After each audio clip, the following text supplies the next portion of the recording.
Salut! Aujourd'hui, j'ai décidé de vous faire une vidéo comme on peut voir de temps en temps sur YouTube et que je trouve vraiment sympa. Le concept est très simple, c'est-à-dire que je vais vous raconter 5 ou 6 histoires et sur le lot des histoires que je vais vous raconter, il y en a une qui n'est pas vraie. Alors attention, ce ne sera pas une histoire qui est inventée, mais une histoire plutôt qui est arrivée à quelqu'un de mon entourage et je vous dirai à la fin de cette vidéo quelle histoire ne m'est pas arrivée directement. Donc pour commencer, je voulais vous parler de cette anecdote où il doit y avoir à peu près 10 ou 15 ans de ça. C'était donc l'époque où Groupon était très populaire. Je ne sais pas si c'est aussi populaire de nos jours, mais pour les gens qui ne connaîtraient pas Groupon, en fait Groupon c'est un site internet où on peut aller acheter comme ça des bons pour aller pourquoi pas chez le coiffeur, chez l'esthéticienne, au restaurant, mais à moindre frais. Et c'est vrai que c'était très intéressant parce qu'on pouvait avoir des soins pour le visage, des massages pour le corps à des prix beaucoup plus attrayants, attractifs que la norme. C'est-à-dire qu'au lieu de payer 50 ou 60 euros un massage, on allait le payer 30. Donc j'ai eu une époque comme ça, où comme j'étais fauchée, je me faisais papouiller, on va dire, à moindre frais. Et un jour, comme ça, je choisis un centre esthétique pour un massage. J'arrive, je m'installe, l'esthéticienne est super gentille, elle m'installe, petite musique d'ambiance, lumière tamisée bien évidemment, et elle commence à me masser, c'est plutôt très agréable, je me sens super bien, mais il y a un truc qui cloche. Et ce truc qui cloche, c'est l'odeur. Il y a une odeur qui est vraiment désagréable. Je pense que vous savez tous que les tables de massage ont un trou au niveau de la tête, de telle manière que quand on est sur le ventre, on puisse avoir le visage à l'air et pouvoir respirer. Et donc effectivement, j'étais sur le ventre et je sentais une drôle d'odeur. Et j'arrêtais pas de me dire, mais c'est quoi cette odeur exactement? Je comprends pas. Et au bout d'un moment, puisque l'esthéticienne était en fait derrière moi, elle revient vers moi, donc à la hauteur de mes épaules et de ma tête, et je vois ses pieds. Et en fait, elle avait des claquettes, elle avait fait en gros claquettes chaussettes. Et c'est là que j'ai compris qu'en fait, l'odeur venait de ses pieds. C'était en plein été, je pense qu'elle devait transpirer et je suppose qu'elle ne devait même pas se rendre compte qu'elle puait des pieds aussi simplement que ça. Et je vous assure que ça a été abominable. 1 heure de massage à sentir cette odeur des pieds, ça a tout gâché parce que même si on est zen, même si on est bien, parce que les massages c'est plutôt agréable, il y a toujours des odeurs de crème, de soins qui sont plutôt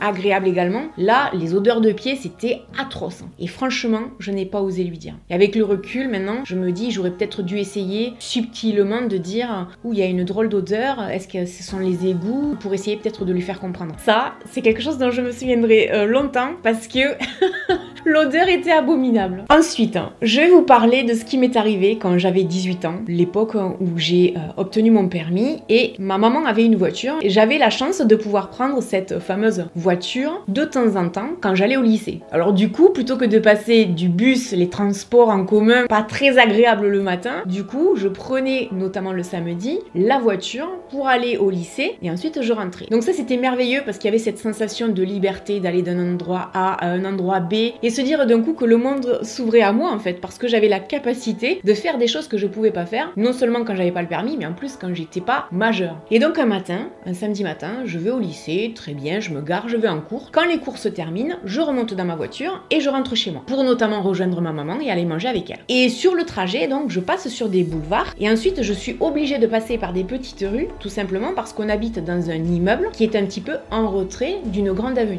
Et donc, la dernière ligne droite, pour moi, consiste en une rue où à un moment donné, il y a une intersection et ensuite, j'arrive au bas de mon immeuble pour pouvoir me garer. Et au moment d'arriver à cette intersection, je devais rouler probablement à 20 ou à 30 et au lieu de regarder à droite et à gauche, je sais pas pourquoi, je devais être perdue dans mes pensées, je continue de rouler et là, d'un coup, j'entends boum! J'ai été surprise et je vois au-delà du boum, quelqu'un qui passe au-dessus de mon capot et qui retombe. C'était une femme. En fait, je ne l'avais pas vue arriver. Et donc, même si j'arrivais pas très vite, elle a percuté la voiture. Enfin, c'est plutôt moi qui l'ai percutée avec la voiture. Et elle est passée par-dessus le capot et elle est tombée. Quand vous venez d'avoir votre permis et qu'il vous arrive ça, vous flippez votre race. Oui, je sais, c'est pas élégant. Et je me rappelle que là, j'étais tétanisée. Je tremblais et tout ça. Et heureusement, je la vois de suite se relever. Donc là, je me dis, ouf, c'est bon, je l'ai pas tuée. Donc de suite, j'ouvre la portière. Je commence à sortir et je lui dis, madame, ça va, vous allez bien? Elle était un peu sonnée. Elle me dit, oui, oui, tout va bien. Je lui dis, écoutez, venez, montez, je vous ramène chez vous, je vous amène chez un médecin, mais vous pouvez pas rester comme ça. Elle a rien voulu entendre.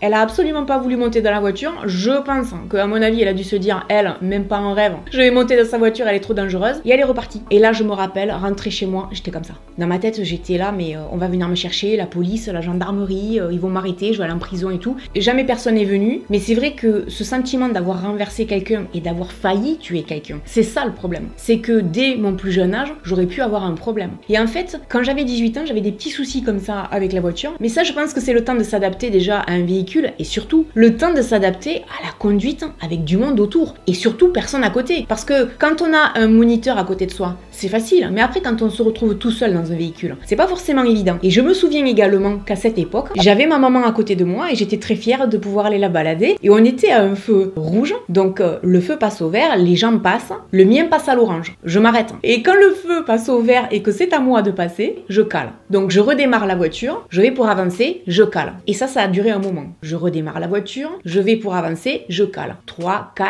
5, 6 fois. Et au bout d'un moment, les gens derrière moi commencent à s'impatienter. Donc ça fait que klaxonner, ouais, avancer. Et le résultat des courses, c'est que je n'ai pas réussi à démarrer et à avancer. Je faisais que caler. Du coup, c'est ma maman qui a dû prendre ma place et moi qui ai dû prendre la sienne. Je vous dis pas la honte. Alors ma mère, elle était morte de rire. Moi, ça me faisait pas vraiment rire parce que je pouvais comprendre que ça la fasse rigoler, mais ce qui m'avait stressé en fait, c'était le comportement des gens derrière. Et le problème, c'est que moins vous arrivez à faire quelque chose et plus quelque chose va vous stresser, vous n'arrivez pas à vous concentrer et à avancer. En fait, j'aurais dû me dire, bon, c'est bon, tout va bien, tranquille, faire abstraction des gens autour qui étaient pas contents et essayer de me dire, tu vas y arriver, il n'y a pas de raison. Et j'y suis pas arrivée justement à cause du stress causé par les gens qui étaient autour de moi en train de râler. Voilà.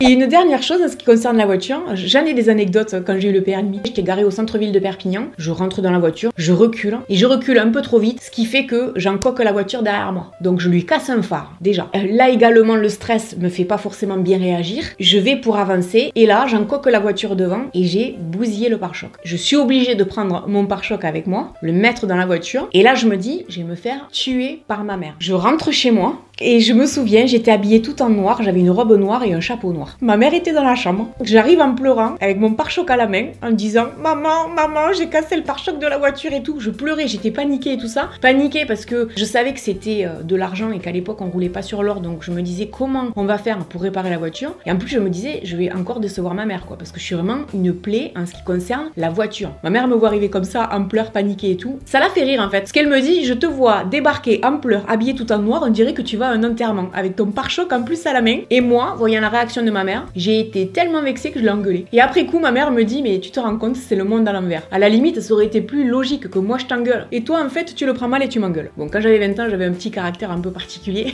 Heureusement, j'ai changé entre temps. Mais c'est vrai que les histoires de voitures comme ça, c'était pas triste, on va dire. Depuis, je n'ai jamais eu d'accrochage et encore moins d'accident. C'est déjà pas mal. Vaut mieux commencer mal et finir bien. On va toujours rester à la même période, mais là c'était l'époque où je passais le permis de conduire. Donc avant toutes les petites mésaventures qui me sont arrivées. Et à ce moment-là, je me souviens, la directrice d'auto-école était une femme qui avait un ventre assez arrondi. Et je me souviens un jour dans la voiture, avec la monitrice à côté, on discutait. Et à un moment donné, on vient à parler d'elle. Je lui dis, mais au fait, elle est enceinte de combien de mois? Et là, la monitrice, elle me regarde, elle me dit, ah non, elle est pas enceinte, elle a juste du ventre. Oh my god.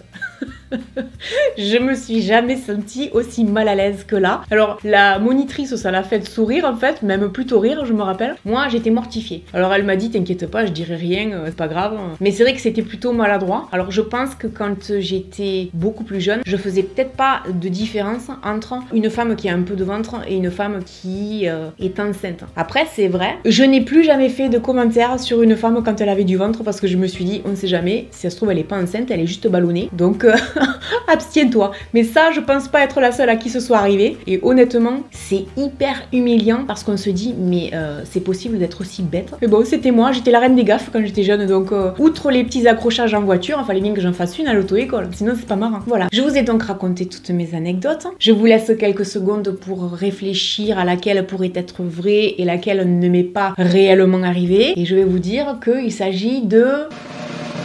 la première. L'histoire de l'esthéticienne avec les pieds qui puent. C'est tout simplement moi qui ai acheté effectivement le bon groupon, mais c'était pour ma maman.